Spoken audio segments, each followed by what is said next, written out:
तो दोस्तों नमस्कार। आज है 18 सितंबर और आज जो एसएससी सीजीएल का एग्जाम होने वाला था फर्स्ट शिफ्ट का, वो समाप्त हो चुके हैं। तो उनमें जो भी प्रश्न पूछे गए हैं जीके और जेएस के, उसको मैं एक्यूरेट आंसर के साथ मैं आपको बताने वाला हूं। अगर आपका एग्जाम आने वाले शिफ्टों में आने वाले तारीखों में है तो आप इस वीडियो को बगैर स्किप किए हुए पूरा देखिएगा और मैं आपको कुछ इसमें मोस्ट एक्सपेक्टेड प्रश्न भी बताने वाला हूँ। और हमारे द्वारा मोस्ट एक्सपेक्टेड प्रश्न जो भी बताए जाते हैं वो एग्जाम में आता ही आता है। तो आप इस वीडियो को पूरा देखिएगा। चैनल पर पहली बार आए तो चैनल को भी सब्सक्राइब करके बेल आइकन को प्रेस जरूर कर लीजिए। तो बात करें पहला प्रश्न का, तो पहला प्रश्न जो है अकबर से रिलेटेड प्रश्न पूछे गए थे। तो अकबर का राज्याभिषेक हुमायूं के आकस्मिक मृत्यु के बाद किस स्थान पर हुआ था, यह प्रश्न पूछे गए थे। तो यह जो है कालानौर में हुआ था। अकबर का राज्याभिषेक हुमायूं की आकस्मिक मृत्यु के बाद, याद रखिएगा। और बात करें एक्स्ट्रा फैक्ट का, तो बैरम खान को अकबर का संरक्षक नियुक्त किया गया था। इसे भी आप याद रखेंगे। आपसे इस तरह से भी प्रश्न पूछा जा सकता है कि बैरम खान को किसका संरक्षक नियुक्त किया गया, तो अकबर का। बात करें दूसरे पॉइंट का, तो अकबर ने पानीपत की दूसरी लड़ाई में हेमू को हराया और दिल्ली पर नियंत्रण स्थापित किया था अकबर ने। बात करें दूसरे प्रश्न का, तो महाबलीपुरम से रिलेटेड प्रश्न पूछे गए थे। तो महाबलीपुरम की अगर बात करें तो ये तमिलनाडु के चेंगलापट्टू जिले में है और यह बंगाल की खाड़ी के किनारे बसा हुआ है, ये आप याद रखेंगे। और महाबलीपुरम में रथ मंदिरों का निर्माण नरसिंहवर्मन प्रथम ने करवाया था। तो इसे आप याद रखेंगे। आने वाले शिफ्टों में आपसे प्रश्न पूछा जा सकता है कि महाबलीपुरम में रथ मंदिरों का निर्माण किसने करवाया था, तो नरसिंहवर्मन प्रथम के द्वारा करवाया गया था। बात करें दूसरे प्रश्न का, तो पद्मश्री सम्मान 2023 से रिलेटेड प्रश्न पूछे गए थे। तो पद्मश्री सम्मान 2023 से रिलेटेड जो भी प्रश्न बनते हैं आप उन्हें याद करके जाएंगे। यानी अवार्ड से रिलेटेड प्रश्न हर शिफ्ट में पूछे जा रहे हैं, तो आप जरूर याद करके जाएंगे। दूसरे प्रश्न की अगर बात करें, तो भारत में कई तरह के वन पाए जाते हैं। तो वन से भी रिलेटेड प्रश्न पूछे जा रहे हैं, तो याद रखिएगा। उष्णकटिबंधीय पर्णपाती वन और उष्णकटिबंधीय सदाबहार वन जो है सो भारत में पाए जाते हैं, याद रखेंगे। दूसरे प्रश्न की अगर बात करें, तो तमिलनाडु के प्रसिद्ध नृत्य से रिलेटेड प्रश्न पूछे गए थे। तो बात कर ले हम लोग तमिलनाडु के प्रसिद्ध नृत्य का, तो भरतनाट्यम, मलयाटम और कुलट्टम जो है ये सभी तमिलनाडु राज्य के प्रसिद्ध नृत्य है, याद रखिएगा।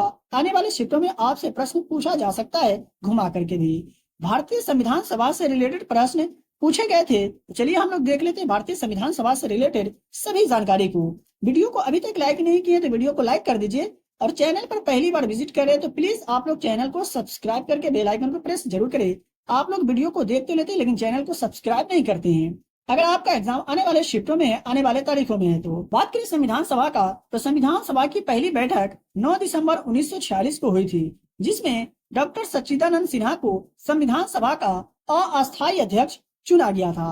और वहीं बात करें भारतीय संविधान सभा के अस्थायी अध्यक्ष किन्हें चुना गया, तो डॉक्टर राजेंद्र प्रसाद को संविधान सभा के अस्थायी अध्यक्ष चुना गया था।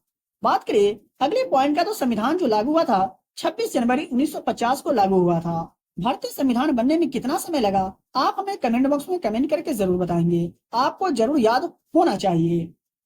रथ यात्रा किस राज्य का प्रसिद्ध त्योहार है, तो कौन से राज्य का प्रसिद्ध त्योहार है, इस तरह से भी प्रश्न पूछे जा रहे हैं, तो याद रखेंगे। उड़ीसा के पुरी शहर में मनाया जाने वाला एक प्रसिद्ध त्योहार है रथ यात्रा और यह भगवान जगन्नाथ से जुड़ा हुआ एक त्योहार है, याद रखिएगा। इस तरह से भी प्रश्न पूछा जा सकता है कि रथ यात्रा त्योहार जो है ये कौन से भगवान से संबंधित है, तो भगवान जगन्नाथ से।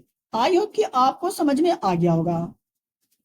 दूसरे प्रश्न की अगर बात करें, तो ओलंपिक एयरलाइंस की स्थापना कब हुई थी, तो 6 अप्रैल 1957 को ओलंपिक एयरलाइंस की स्थापना की गई थी। अगला प्रश्न की अगर बात करें, तो रंगराजन समिति से रिलेटेड प्रश्न शायद पूछे गए थे, तो याद रखिएगा इसकी स्थापना जो है 1993 में की गई थी, रंगराजन समिति की स्थापना।